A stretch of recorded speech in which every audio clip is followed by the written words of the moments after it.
Chicago police are investigating the shooting death of a man shot while in the middle of a Facebook live stream. Video viewed almost 2 million times on Facebook shows Kevin Watson getting out of a car, and then seconds later, you hear gunfire. What's up?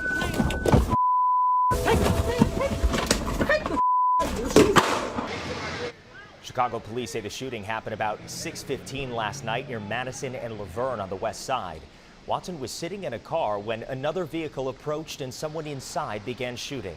He died from his injuries. Police have not made any arrests. On August 13th, 2025, on the streets of Chicago's South Austin neighborhood, a single moment captured by a phone changed everything. Y'all ain't got no respect.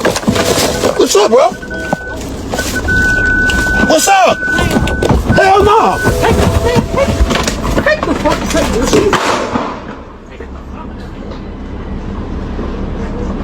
Watson, known to his family and friends as Tug, logged onto Facebook Live to share an ordinary moment. Within minutes, that live stream would become a recording of his final breaths, witnessed not only by his loved ones but by millions around the world.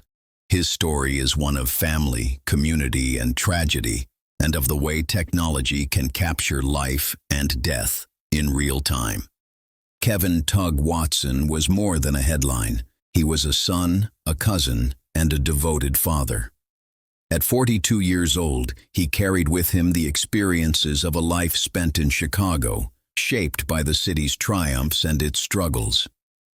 To his friends, he was the one who would show up when you called. To his family, he was the man who gave laughter in hard times. The nickname Tug came early, a term of affection that stuck. He wore it proudly as if it symbolized strength, the kind of strength that his loved ones depended on. And in his most cherished role, fatherhood, Tug found meaning. He adored his young son, a boy who looked to him as a hero. August 14th, 2025 began like countless other summer days in South Austin. The air was thick with late-day heat.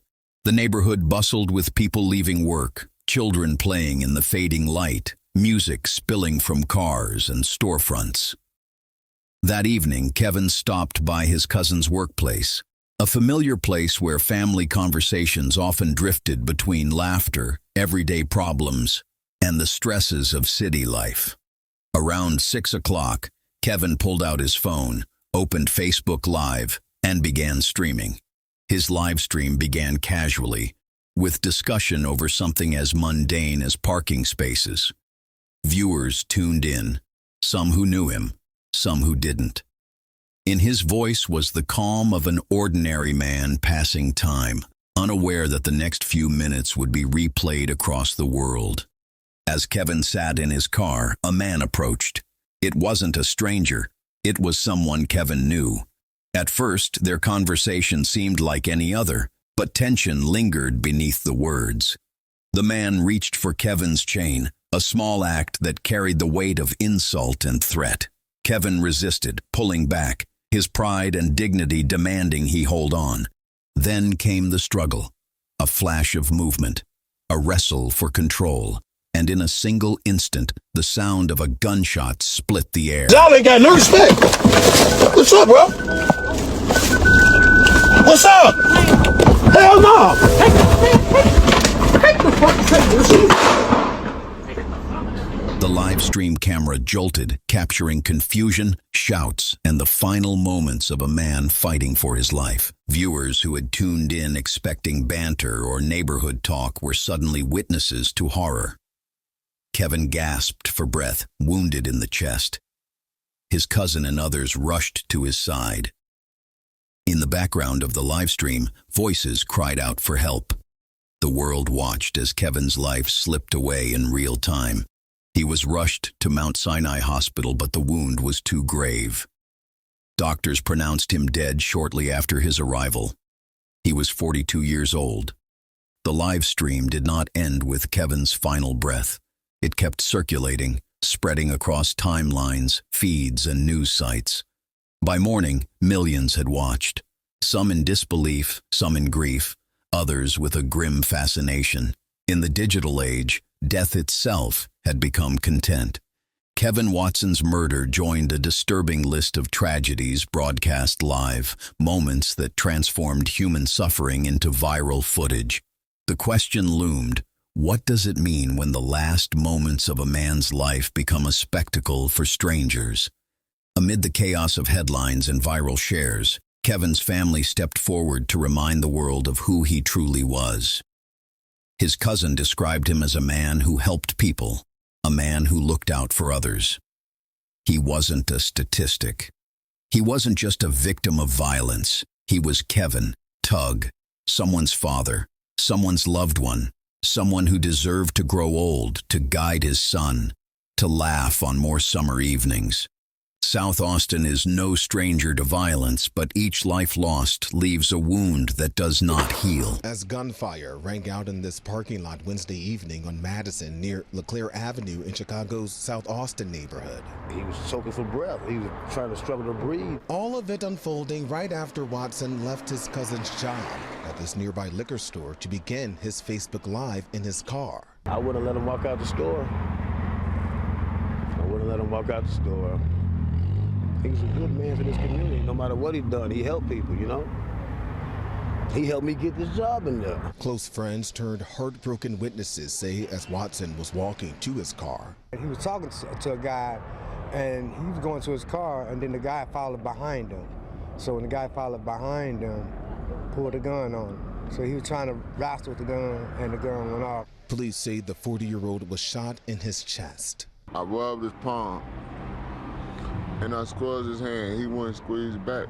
Relatives tell us he leaves behind a 6-year-old son and say Watson was killed just weeks shy of his own birthday. We're going to have to figure out how to move on and be strong day to day and help each other get past this, because this didn't just hurt one person, this hurt a lot of us. Police haven't given a motive behind the shooting. So far, no one has been arrested. For neighbors who saw the live stream, for children who walked past the scene, for family members left behind, the trauma is not a headline, it is a scar. Kevin's young son, only 6 years old, was left fatherless. For him, the live stream is not viral content. It is the reason he will grow up without the man he looked up to most. In the days that followed, Chicago police began their investigation. They spoke to witnesses, reviewed the footage, and appealed to the public for information. As of mid-August, no arrests had been made. The live stream, so vivid in detail, provided both heartbreak and clues. Yet justice remained out of reach, the suspect unidentified, the family waiting for answers. Kevin Watson's death forces us to look beyond the individual tragedy and ask deeper questions about our world. What does it mean when social media becomes the stage for violence? When private conflicts are broadcast to strangers across the globe? When trauma becomes viral content, consumed and shared in seconds? Technology has given ordinary people the ability to document their lives, but it has also turned tragedy into public theater. For Kevin's family, the live stream is not history. It is a wound reopened every time the video resurfaces.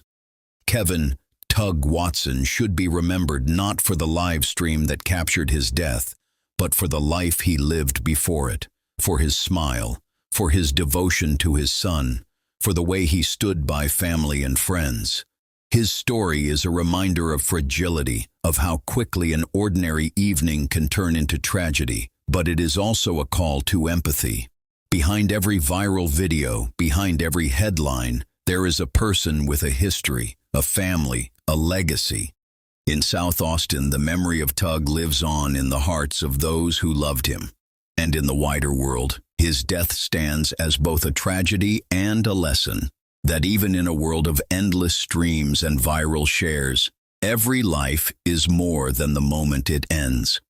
This is the story of Kevin Tug Watson, a father, a friend, a man whose life mattered.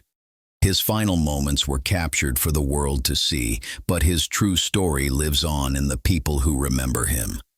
In the end, we are left with a choice: to consume tragedy as content, or to honor the life that tragedy cut short. Chest. I rubbed his palm, and I squeezed his hand. He wouldn't squeeze back. Relatives tell us he leaves behind a 6-year-old son and say Watson was killed just weeks shy of his own birthday. We're going to have to figure out how to move on and be strong day to day and help each other get past this, because this didn't just hurt one person, this hurt a lot of us. Police haven't given a motive behind the shooting. So far, no one has been arrested. He mad at everybody except his brother. No, that's not true. I'm mad at my brother. I'm so mad at him because he know better. I'm mad at him because he know better. But he felt comfortable because he didn't think that that would ever happen. So he felt comfortable. He never thought that that would happen. I never thought that that would happen. I didn't know it was that much hate for my little brother. I didn't know it was like that. Not like that. When I know people had, felt a certain way. But I didn't know the hate was like that though. So, it's a shock to the community. Considering he ain't never did nothing to nobody, like on no serious shit. He was goofball, playful, he wasn't into that. But I do want to apologize because I know I was upset. I was screaming and irate. I do want to apologize, even though I don't feel like I have to, but I just want people to understand. When you take a hit like I took, there was 5 of us left. Now it's only 4 of us. So when you take a hit like I took, it's like, why? You know what I'm saying? Like, I get that feeling like, damn, like, what'd I do? Like, am I cursed around this motherfucker? What? Like, what's going on? And I know people saying, oh man, you got to be careful. And I understand it. You know what I mean? Everybody that know me know I'm a family man. And I mind my business. I'm the dude that, what's the saying, Magic? I'm Mr. Mind My Motherfucking Business. That's my name. My name is Mr. Mind My Motherfucking Business. Only thing I can do now is reminisce on the good times. I can't bring my bro back. I can see his face when he seen him because it shocked him. I looked at his face. All the time, I don't want to hear that shit. I know you don't want to hear it, but you gonna hear it. But it's all love. I just want everybody to know, man, I ain't know nothing, man. I want to get my bro services out the way, you know what I'm saying, and live in peace and stay out of the mix of what everybody got going on. I know all the speculations online and stuff. People don't know nothing, so I'm not going to be sitting up responding to all that stuff. I just wish everybody be safe, stay out the way, do what you need to do, take care of your family. That's the ultimate goal. I thought, the street stuff, I thought the ultimate goal was to take care of your family, and he did that. That man took care of his family. He loved his baby boy, and that's all I know. He didn't have a bad bone in his body. That nigga didn't have a bad bone in his body.